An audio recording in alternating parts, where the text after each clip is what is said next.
Registration यदि हम लोग यहाँ पे जेम पे बात करेंगे तो दो पार्ट रजिस्ट्रेशन के हैं। एक है सेलर का और दूसरा है बायर का। सेलर मतलब जो यहाँ पे कोई प्रोडक्ट या सर्विसेज देगा, है ना। इसमें दो पार्ट है, पहला प्रोडक्ट है और सर्विसेज है। प्रोडक्ट एंड सर्विसेज, ऐसे दो पार्ट है इस पे। तो ये दोनों के लिए रजिस्ट्रेशन हम एक ही तरीके से करेंगे, चाहे आप प्रोडक्ट में डील करते हो या सर्विस में डील करते हो या फिर आप बोथ में डील करते हो, तो आप रजिस्ट्रेशन करेंगे। यहाँ पे किस कौन करेगा सेलर में? यदि आपको कोई प्रोडक्ट सेल करना है या सर्विस प्रोवाइड करना है तो आप जेम पे अपना एक रजिस्ट्रेशन करेंगे एज ए सेलर। और आपका प्रोडक्ट खरीदेगा कौन, या आप जो सर्विस प्रोवाइड करेंगे वो लेगा कौन? ये लेगा बायर। ये बायर कौन होगा? तो बायर जो होगा ये गवर्नमेंट बॉडी होगा। मतलब हम और आप यहाँ पे कोई सामान को खरीद नहीं सकते। खरीदने के लिए गवर्नमेंट बॉडी ही सिर्फ आपका प्रोडक्ट या सर्विसेज आपसे ले सकता है जेम के थ्रू से। इसलिए हम इसको बोलते हैं गवर्नमेंट ई मार्केट। मतलब जो ये ई मार्केट है, ऑनलाइन प्लेटफॉर्म है, ये गवर्नमेंट बॉडी का है। ये किसका है? गवर्नमेंट बॉडी का है। तो गवर्नमेंट बॉडी का है तो इसलिए हम यहाँ पे कोई भी सर्विस या प्रोडक्ट सेल करेंगे और उसको परचेज करेगा या सर्विस लेगा वो बायर, और बायर होगा यहाँ पे सिर्फ और सिर्फ गवर्नमेंट बॉडी। तो हम लोग यहाँ पे जो रजिस्ट्रेशन अभी देखेंगे वो है, देखेंगे सेलर का। मतलब हम यहाँ पे मुझे कोई प्रोडक्ट बेचना है तो मुझे रजिस्ट्रेशन कैसे करना है। रजिस्ट्रेशन के कुछ पहले रूल्स समझ लीजिए। रजिस्ट्रेशन का पहला है कि आपके पास जीएसटी नंबर, समझते हैं कि पैन कार्ड। एक पैन कार्ड से, यदि आपके पास पैन कार्ड एक है तो एक पैन कार्ड से आप एक ही रजिस्ट्रेशन कर सकते हो। एक पैन कार्ड से दो रजिस्ट्रेशन नहीं कर सकते। हाँ, एक पैन कार्ड से दो रजिस्ट्रेशन पॉसिबल तभी है जब आपके पास एक पैन कार्ड से दो जीएसटी यदि हुआ तो। एक ही पैन कार्ड से आपने यदि दो अलग अलग जीएसटी बनाया है तो ये पॉसिबल है। पर यदि आपने एक पैन कार्ड से जीएसटी बनाया नहीं है या एक ही जीएसटी बनाया है तो आप एक पैन कार्ड से सिर्फ जेम पे एक ही रजिस्ट्रेशन कर सकते हैं। अब बहुत सारे ऐसे हैं ऑर्गेनाइजेशन या बहुत सारे ऐसे लोग हैं जो एक ही मतलब ओनर उसका एक ही है, और मान लेते हैं प्रोप्राइटरशिप है तो प्रोप्राइटरशिप में अलग से कंपनी के नाम से पैन कार्ड नहीं बनता, अपने नाम से पैन कार्ड बनता है। तो आपका जो पैन कार्ड है उसी पैन कार्ड पे आप दो तीन अलग अलग फॉर्म चलाते हैं, तो जेम पे आप ऐसा रजिस्ट्रेशन नहीं कर पाएंगे। क्योंकि पैन कार्ड एक है तो आप एक ही रजिस्ट्रेशन कर पाएंगे, दो तीन अलग अलग रजिस्ट्रेशन आप नहीं कर पाएंगे। आप प्रोडक्ट और सर्विस दोनों में डील करते हो तो प्रोडक्ट के लिए अलग कंपनी खोले हैं और सर्विस के लिए अलग कंपनी खोला है, तो यहाँ पे ये पॉसिबल नहीं होगा। आपको एक ही रजिस्ट्रेशन करना है और उसी पे आप प्रोडक्ट में भी डील करेंगे और साथ में आप सर्विस में भी डील करेंगे। क्लियर है पहला पॉइंट?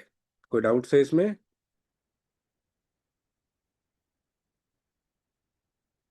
चलिए, तो ये हो गया कि हमारे पास यदि पैन कार्ड एक है तो हम एक ही रजिस्ट्रेशन यहाँ पे कर पाएंगे। सेकंड चीजों पे हम लोग फोकस करते हैं। अब लिस्ट ऑफ डॉक्यूमेंट्स क्या है? हम बात कर रहे हैं मैंडेटरी लिस्ट। पहला है पर्सन का पैन कार्ड। पर्सन का पैन कार्ड या आधार कार्ड, या आधार कार्ड दोनों में से कोई एक लगेगा, है ना। आधार कार्ड पर्सन का, मैं यहाँ पे जो पैन कार्ड बोल रहा हूँ या आधार कार्ड किसका बोल रहा हूँ? पर्सन का। पर्सन का मतलब जो कंपनी के ओनर होंगे या ऑथोरिटी पर्सन होगा उसका, उसका खुद का पैन कार्ड, कंपनी का नहीं, पर्सन का। कंपनी के बारे में बात नहीं कर रहे हैं। यदि आपकी कंपनी प्रोप्राइटरशिप है तो आपका ही पैन कार्ड लगेगा, बट यदि प्राइवेट लिमिटेड लिमिटेड है तो उसमें से जो डायरेक्टर होंगे, या पार्टनरशिप कंपनी है तो जो पार्टनर होंगे उसमें से किसी एक पार्टनर का पैन कार्ड या आधार कार्ड आपको यहाँ पे लगने वाला है। दूसरा, कंपनी का पैन कार्ड, और एक किसका लगेगा? कंपनी का भी पैन कार्ड लगेगा, है ना। अब यहाँ पे कंपनी का पैन कार्ड, अब आपकी कंपनी यदि प्रोप्राइटरशिप है तो तो प्रोप्राइटरशिप में खुद का जो पैन कार्ड है वही पैन कार्ड दोनों जगह पे चल जाएगा। और यदि अपना कंपनी का पैन कार्ड अलग है तो फिर आपको अलग से भी और एक पैन कार्ड लगने वाला है। तो यहाँ पे आपको दो पैन कार्ड लगने वाले हैं, एक पर्सन का पैन कार्ड और दूसरा कंपनी का पैन कार्ड है। यदि आप दोनों जगह पे यदि प्रोप्राइटरशिप है तो दोनों जगह सेम। ये हो गया पहला। उसके बाद आपका लगेगा नेक्स्ट कंपनी का नाम, कि आपका कंपनी का नाम क्या है। कंपनी का नाम एज पर जीएसटी या एज पर उद्यम, और हर जगह सेम होना चाहिए। बहुत समय ऐसा होता है कि जीएसटी में अलग नाम है, उद्यम में अलग नाम है, तो ऐसा यहाँ नहीं चलेगा। तो आपको उसके लिए क्या करना पड़ेगा, हर जगह आपको बदल के सब जगह सेम नाम करना पड़ेगा। अलग अलग नाम रहेगा तो यहाँ पे वो एरर आपको डिस्प्ले करेगा। तो आपके हर जगह पे, चाहे वो जीएसटी हो, उद्यम हो, या फिर आपके जो भी कंपनी के प्रूफ है, हर जगह पे कंपनी का नाम सेम होना चाहिए। यहाँ पे ना जीएसटी मैंडेटरी है ना उद्यम का फील्ड मैंडेटरी है। अब आपकी कंपनी नहीं है, आपके पास कोई डॉक्यूमेंट्स नहीं है, तो भी कोई बात नहीं, तो भी आप जेम पे अपना रजिस्ट्रेशन कर सकते हैं, विदाउट जीएसटी, विदाउट उद्यम। तो आपको फिर कंपनी का नाम एक डिसाइड करना पड़ेगा। और जब आप अपना रजिस्ट्रेशन करेंगे, जैसे जीएसटी में रजिस्ट्रेशन करेंगे या उद्यम में करेंगे, तो फिर जो कंपनी का नाम अभी आपने डाला है वो आप बाद में उसी नाम से आप अपना डॉक्यूमेंट्स तैयार करेंगे। बैंक अकाउंट, बैंक अकाउंट लगने वाला है। बैंक अकाउंट किसके नाम से, कंपनी के नाम से। फिलहाल यदि आपके पास कंपनी के नाम से बैंक अकाउंट नहीं है तो अपना पर्सनल बैंक अकाउंट यूज कर सकते हो, पर कब तक, जब तक आपको कोई ऑर्डर नहीं मिल जाता। यदि आपको ऑर्डर मिल गया तो कंपनी के नाम से आपको बैंक अकाउंट बनाना पड़ेगा। एड्रेस, आपका एड्रेस क्या है, एड्रेस के लिए कोई प्रूफ नहीं लगेगा, सिर्फ एड्रेस लगेगा। ठीक है। Date of incorporation, date of incorporation मतलब कंपनी चालू होने का डेट। यदि आपका कंपनी है तो कंपनी के पैन कार्ड में डेट ऑफ इनकॉर्पोरेशन लिखा होता है, तो आपको कोई प्रॉब्लम ही नहीं है। यदि आपका कंपनी प्रोप्राइटरशिप है तब डेट ऑफ इनकॉर्पोरेशन आपको एक डालना पड़ेगा। तो एज पर जीएसटी डाल सकते हो या फिर एज पर उद्यम डाल सकते हो। और यदि आपने कोई भी नहीं बनाया तो कोई भी एक डेट डाल दीजिए, आज का ही डेट डाल देंगे तो भी चलेगा। और ये वंस एडिटेबल है, मतलब इसको आप एक बार एडिट कर सकते हो, वंस एडिटेबल है ये। तो यदि आपने गलती से डाल भी दिया कोई डेट तो आप एक बार इसको एडिट जरूर कर सकते हैं, डेट ऑफ इनकॉर्पोरेशन को। एड्रेस आप कितनी बार भी बदल सकते हो, इसको आप चेंज कर सकते हो। बैंक बैंक अकाउंट भी आप चेंज कर सकते हो। ठीक है। कंपनी का नाम ये आप चेंज नहीं कर सकते, है ना, ये चेंज नहीं होगा। नॉट चेंज लिख देता हूं, नॉट। आप बाद में कंपनी का नाम बदल नहीं सकते। और जो पर्सन होगा उसका भी नाम आप बाद में बदल नहीं सकते। तो ये आपको डेट ऑफ इनकम, उसके बाद मोबाइल नंबर और ईमेल आईडी। देखिए, मोबाइल नंबर जो है, मोबाइल नंबर आप बदल सकते हो यदि आपने पेन बेस्ड रजिस्ट्रेशन किया। यहाँ पे दो तरीके से रजिस्ट्रेशन कर सकते हो, पेन बेस्ड और आधार बेस्ड। तो यदि आपने पेन बेस्ड रजिस्ट्रेशन किया है तो मोबाइल नंबर बदल सकते हो। यदि आधार बेस्ड रजिस्ट्रेशन किया है तो मोबाइल नंबर आप बदल नहीं सकते। आधार बेस्ड में यदि आपको मोबाइल नंबर बदलना है तो पहले आधार से जो लिंक है मोबाइल नंबर उसको पहले बदलना पड़ेगा, फिर मोबाइल नंबर बदल सकते हो। ईमेल आईडी बदल सकते हो कितनी बार भी, ये पॉसिबल है। ठीक ये है। सबका शायद बता रहे हैं जब इनरोल। जब वो आईडी बना। ठीक है। तो ये आपका जो है, ये आपका एक नॉमिनल डॉक्यूमेंट्स है at the time of registration. और आपसे दो डिक्लेरेशन मांगेगा, एक मांगेगा डीओई ऑर्डर का और दूसरा मांगेगा आपसे ई इनवॉइस का। ये दोनों आपको एक डिक्लेरेशन देना है। डीओई ऑर्डर मतलब जो भी आप प्रोडक्ट बेच रहे हो वो मेक इन इंडिया के तहत होना चाहिए। यदि हम जिनके साथ बॉर्डर शेयर करते हैं उनका बना हुआ प्रोडक्ट, बॉर्डर शेयर करते हैं मतलब हम, जैसे इंडिया किसके साथ बॉर्डर शेयर करता है, चाइना, बांग्लादेश, अफगानिस्तान, है ना, पाकिस्तान, नेपाल, भूटान। तो हम लोग इनके साथ बॉर्डर को शेयर करते हैं। तो इनका बना हुआ प्रोडक्ट पूरा का पूरा पूरा मान ले मैन्युफैक्चरिंग कोई भी एक प्रोडक्ट है, एक लैपटॉप है जो मैन्युफैक्चरिंग पूरा का पूरा चाइना में हो रहा है, और डायरेक्ट हम उसको लेके आ रहे हैं और हम जेम पे नहीं बेच सकते। बट यही प्रोडक्ट यदि हम जिनके साथ बॉर्डर शेयर करते हैं वो छोड़ के दूसरा कोई कंट्री बना रहा है, मान लीजिए वही प्रोडक्ट जापान बना रहा है, तो जापान के साथ हम बॉर्डर शेयर नहीं करते, और जापान का प्रोडक्ट, वो लैपटॉप जापान में बनता है और वो प्रोडक्ट हम ला के बेच रहे हैं जेम पे, तो कोई प्रॉब्लम नहीं है। तो हम उनका प्रोडक्ट नहीं बेच सकते जो जिनके साथ हम बॉर्डर को शेयर करते हैं, उसके लिए मुझे एक डिक्लेरेशन देना पड़ेगा कि हम ऐसा प्रोडक्ट नहीं बेचेंगे। हाँ, यदि उनका प्रोडक्ट बन रहा है तो एटलीस्ट मेक इन इंडिया 20% या 20% से ज्यादा होना चाहिए, मतलब पूरा का पूरा प्रोडक्ट नहीं बनना चाहिए। एटलीस्ट इंडिया में 80% प्रोडक्ट भले चाइना में बन जाए, पर 20% प्रोडक्ट इंडिया में उसका बने, तो फिर वो प्रोडक्ट चेम पे आप बेचने के लिए अलाउड होते हैं। और एक आता है इनवॉइस। इनवॉइस मतलब यदि आपका टर्नओवर 5 करोड़ से ऊपर है तो आप ई इनवॉइस के दायरे में आते हो। ये रूल्स कहाँ से आता है? तो ये रूल जीएसटी का रूल है। जीएसटी के नॉर्म्स के अकॉर्डिंगली ये रूल है ई इनवॉइसिंग का। तो यहाँ पे आपको सिर्फ डिक्लेरेशन देना है कि आप ई इनवॉइसिंग में आते हो या नहीं। मतलब इन शॉर्ट सिंपल है कि आपका टर्नओवर 5 करोड़ से ज्यादा है तो आप ई इनवॉइस में आते हो, यदि आपका टर्नओवर 5 करोड़ से कम है तो इनवॉइस में नहीं आते हो। तो ये आप बाद में इसको बदल सकते हो, मतलब ये चेंज करने का ऑप्शन है। यदि आपसे गलती भी हो गया तो आप इसको बाद में कभी भी चेंज कर सकते हो। ईमेल आईडी भी चेंज कर सकते हैं, mobile number as per terms बदल सकते हैं। तो ये सभी चीजें आपके लिए मैंडेटरी है, इतना ही चीज आपके लिए मैंडेटरी लिस्ट में आता है। बोलिए, कोई डाउट से किसी को कुछ पूछना है?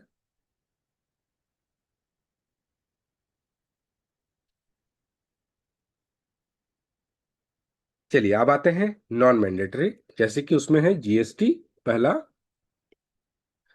दूसरा है उद्यम, तीसरा है स्टार्टअप इंडिया, है ना, स्टार्टअप इंडिया, और फोर्थ है अपना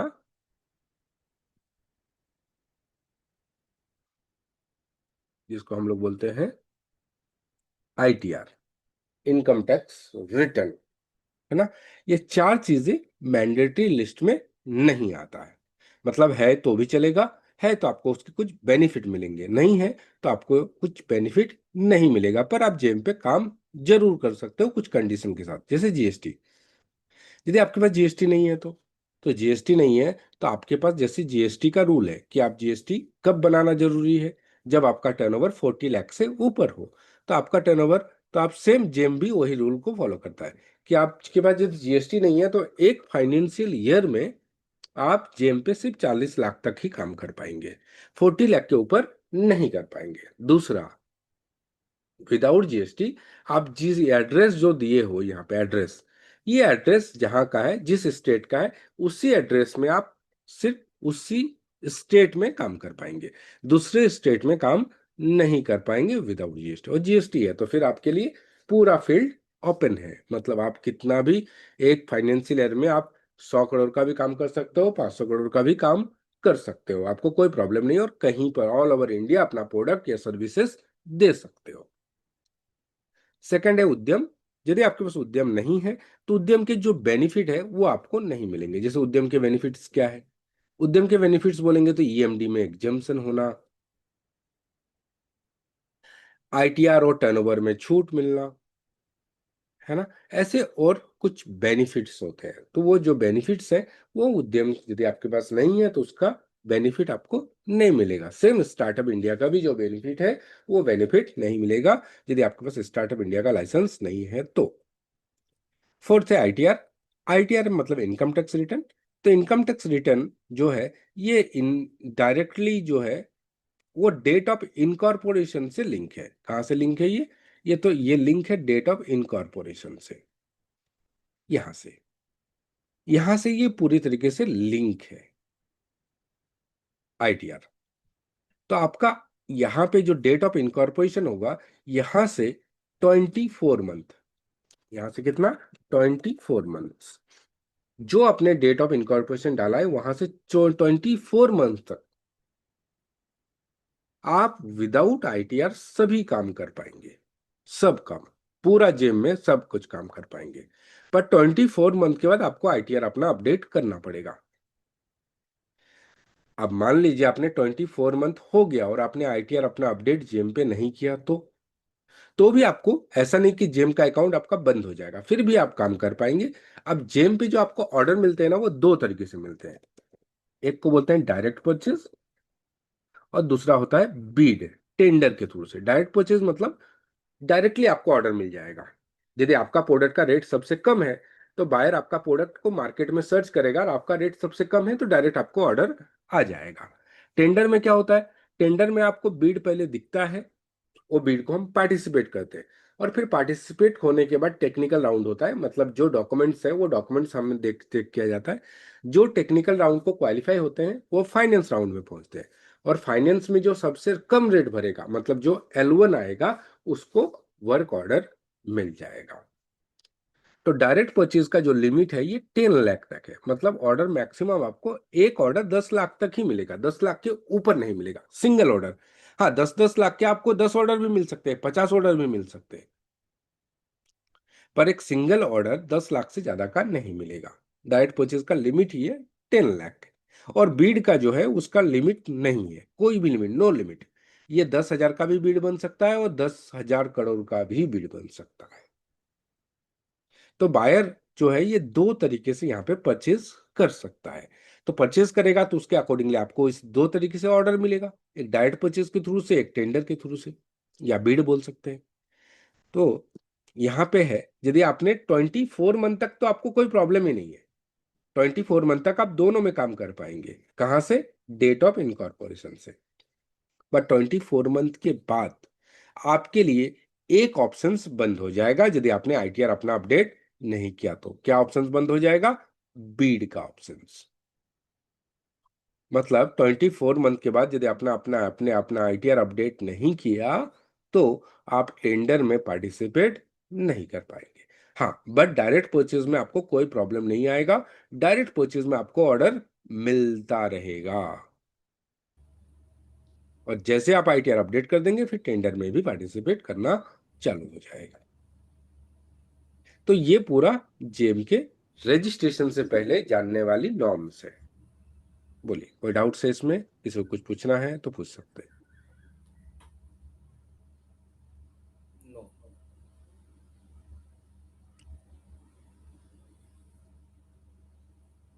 कोई डाउट्स है किसी को? डायरेक्ट परचेज कहने का मतलब क्या हो गया सर? डायरेक्ट परचेज जैसे कि आपको कोई, मतलब मार्केट में कोई प्रोडक्ट दिख रहा है, जैसे आपको, आप जैसे कि कोई अमेजन वगैरह से आप कुछ खरीदते हो, या कोई ऐसे जो ऑनलाइन प्लेटफॉर्म है वहां से खरीदते हो, आपको कैसा होता है? कोई चीज पसंद आया, आपने डायरेक्ट उसको ऐड टू कार्ट किया और आपको ऑर्डर चला गया, बायर को, सेलर को ऑर्डर चला गया। सेम जेम पे बायर भी ऐसा ही ऑर्डर देखेगा। यदि कोई प्रोडक्ट है उसको दिखेगा, अब यहाँ पे कुछ प्रोडक्ट वो देख रहा है, अब मान लो डेस्कटॉप ही देख रहा है, यहाँ पे वो डेस्कटॉप सर्च करेगा।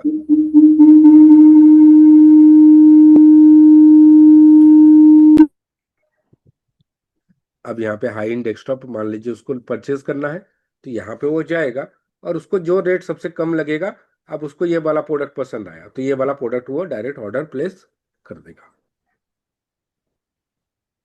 ये प्रोडक्ट अच्छा लगा तो ये प्रोडक्ट को वो ऑर्डर प्लेस कर देगा, जिसको ऑर्डर जाना है वो ऑर्डर उसको चला जाएगा। इसके लिए कोई टाइम लिमिट नहीं है। जैसे बीड के लिए एक टाइम है, 10 दिन का वेट है, फिर टेक्निकल राउंड होगा। मतलब इसके लिए आप उसने टर्न, यदि इसका ही टेंडर निकाला तो टेंडर में टर्म्स एंड कंडीशन डालेगा कि ये टेंडर भरने के लिए आपके पास एटलीस्ट 10 लाख का टर्नओवर होना चाहिए। तो यहाँ पे ना कोई टर्नओवर चाहिए, ना एक्सपीरियंस चाहिए, कुछ नहीं चाहिए, सिर्फ आपका प्रोडक्ट का रेट सबसे कम होना चाहिए। यदि आपका रेट कम है तो आपको बायर से डायरेक्ट ऑर्डर मिल सकता है।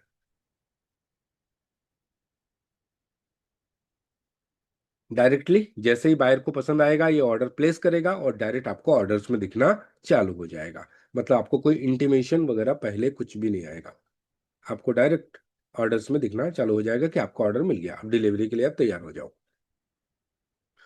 क्लियर है? कोई कंसर्न है, कोई डाउट्स है?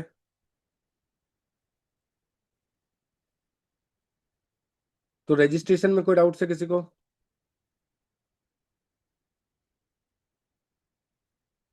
ठीक है, तो रजिस्ट्रेशन के बिफोर की चीजें ये थी। अब ये आपने समझ में आ गया, तो हम रजिस्ट्रेशन की ओर बढ़ते हैं। तो रजिस्ट्रेशन करते क्या है? हमने अभी तक ये देखा कि एक नॉर्मली रजिस्ट्रेशन जो है, क्या क्या चीजें लगने वाला है, क्या मैंडेटरी है और क्या मैंडेटरी नहीं है, कौन सा चीजें हम एडिट कर सकते हैं और कौन सा चीजें नॉन एडिटेबल है। तो हम रजिस्ट्रेशन करना चाहते हैं एज ए सेलर, तो यहाँ पे हम ओपन करेंगे वेबसाइट और यहाँ पे साइन अप पे जाके सेलर या सर्विस प्रोवाइडर, मैंने पहले ही बोला था, सेलर हो मतलब आप प्रोडक्ट में डील करते हो या सर्विसेज में डील करते हो, दोनों के लिए रजिस्ट्रेशन सेम होगा, अलग नहीं। या फिर आप दोनों में डील करते हो, प्रोडक्ट भी बेचते हो सर्विस भी देते हो, तो भी आप इसी तरीके से रजिस्ट्रेशन करेंगे, दोनों के लिए, सबके लिए रजिस्ट्रेशन सेम। अब यहाँ पे हमें 3 पार्ट में हमें रजिस्ट्रेशन को कंप्लीट करना है। पहला है प्री रिक्वेस्ट, फिर टर्म्स एंड कंडीशन और थर्ड वन इज रजिस्ट्रेशन। ये तीनों पार्ट को हमें मिला के रजिस्ट्रेशन को कंप्लीट करना है। तो कैसे करेंगे? सबसे पहला बिजनेस टाइप, आपकी कंपनी किस टाइप की है? तो मेरी कंपनी है प्रोप्राइटरशिप, तो प्रोप्राइटरशिप। यदि आपकी कंपनी पार्टनरशिप है या एलएलपी है तो फर्म, प्राइवेट लिमिटेड लिमिटेड है तो कंपनी, ट्रस्ट वगैरह है या फिर सोसाइटी है तो फिर आप ये ऑप्शन चूज करेंगे। और आप गवर्नमेंट बॉडी हो और एज ए सेलर रजिस्ट्रेशन करना चाहते हैं तो फिर लास्ट ऑप्शन। तो मैं प्रोप्राइटरशिप चूज कर रहा हूँ। यदि सिंगल ओनर की कंपनी है तो हम उसको चूज करेंगे प्रोप्राइटरशिप। हमने यहाँ पे प्रोप्राइटरशिप चूज कर लिया।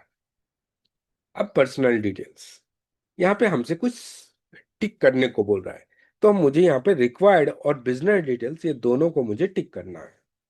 तो मैं इसको टिक कर देता हूं। जब तक आप टिक नहीं करेंगे पूरा कंप्लीट, तब तक ये देखो प्रोसीड का ऑप्शन एनेबल नहीं होगा। देखिए हमने एक छोड़ दिया, इसलिए प्रोसीड ऑप्शन एनेबल नहीं होगा। और ये ऑप्शनल है, ये आप टिक करो या नहीं करो कोई फर्क नहीं पड़ता है। जैसे मैंने इसको पर्सनल डिटेल्स और बिजनेस डिटेल्स को टिक कर दिया, वैसे ये ऑप्शन प्रोसीड का ऑप्शन जो है ये एनेबल्ड हो गया। तो हम इसको प्रोसीड पे बटन पे क्लिक कर देंगे। तो मेरा प्री रिक्वेस्ट का पार्ट कंप्लीट हो गया। अब हम लोग टर्म्स एंड कंडीशन पे हैं। तो ये जेम के टर्म्स एंड कंडीशंस है, आप इसको यहाँ से डाउनलोड भी कर सकते हैं। मैं यहाँ से एक्सेप्ट करता हूँ एंड प्रोसीड पे क्लिक कर देता हूँ। तो मेरा टर्म्स एंड कंडीशन भी हम लोगों ने कंप्लीट कर लिया। अब थर्ड वन है रजिस्ट्रेशन। अब रजिस्ट्रेशन के अंदर 4 पार्ट है।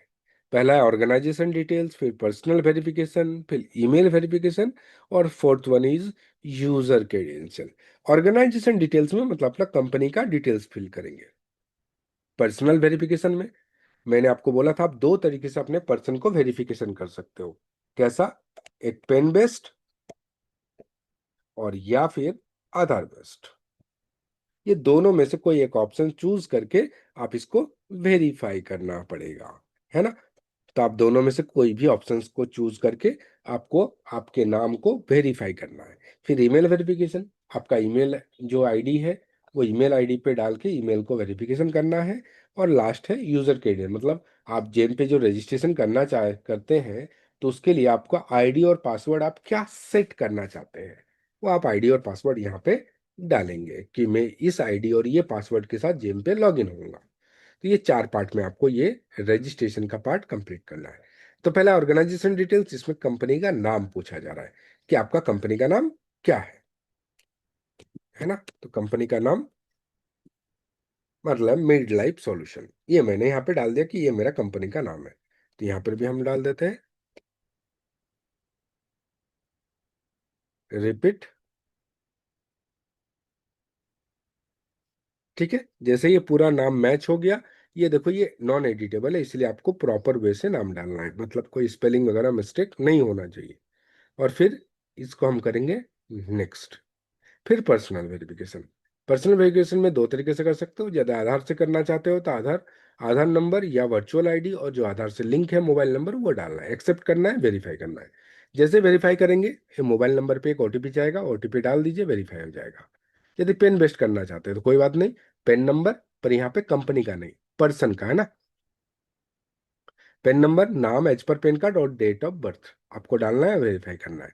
वेरीफाई ये आईटीआर का डेटाबेस से चेक करेगा कि पेन नंबर के हिसाब से डेट ऑफ बर्थ और नाम आपका सही है कि नहीं। जो सही है तो वेरीफाई हो जाएगा और फिर आपसे मोबाइल नंबर मांगेगा। फिर आप मोबाइल नंबर वहाँ पे डाल दीजिए, जो भी मोबाइल नंबर डालना चाहते हैं। ओटीपी पर्पस के लिए वो मोबाइल नंबर डाल दीजिए, वो मोबाइल नंबर पे ओटीपी जाएगा।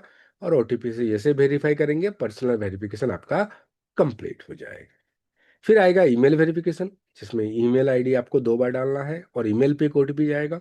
फिर ईमेल का वेरिफिकेशन हो जाएगा। फिर यूजर क्रेडेंशियल, मतलब अपना आईडी और पासवर्ड सर कैसे। मेरे को ना एक चीज क्लियर करनी है। हाँ बोलिए। जैसे अगर पार्टनरशिप में होगा तो उसमें किसका आधार पैन डालेंगे? जैसे अभी किसी आपने भी एक बोला ना कि पार्टनर का, जी कोई भी एक किसी भी एक पार्टनर का। पार्टनर। हाँ, ओके किसी भी एक ठीक है, पार्टनर का।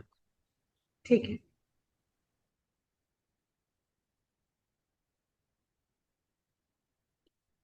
ठीक है, तो इस तरीके से आप अपना रजिस्ट्रेशन को कंप्लीट हो जाएगा। हाँ, यदि आप पेन बेस्ड रजिस्ट्रेशन करते हैं तो आपको लिए बेनिफिट क्या है, बाद में आप इसका मोबाइल नंबर बदल सकते हो। पर आधार बेस्ड रजिस्ट्रेशन करेंगे तो बाद में अपना मोबाइल नंबर उसको अपडेट नहीं कर सकते। फिर आधार से जो लिंक है मोबाइल नंबर, पहले उसको बदलना पड़ेगा, फिर यहाँ पे अपडेट होगा। एक मोबाइल नंबर से मल्टीपल रजिस्ट्रेशन हो सकते हैं, पर एक ईमेल आईडी में एक ही रजिस्ट्रेशन होगा। मतलब ईमेल आईडी हर एक रजिस्ट्रेशन के लिए नया लगेगा, पर एक मोबाइल नंबर से आप मल्टीपल रजिस्ट्रेशन कर सकते हैं। क्लियर है? कोई डाउट्स है यहाँ तक में?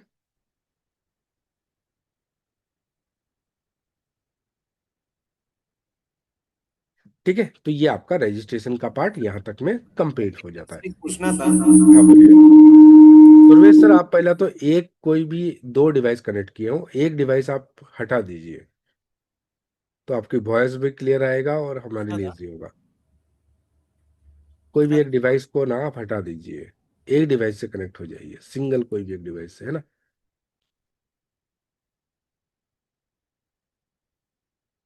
बोलिए।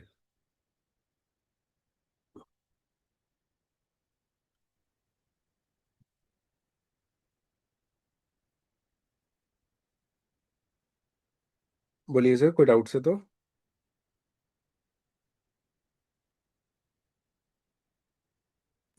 सर एक पूछना था। हाँ बोलिए। बोलिए सर।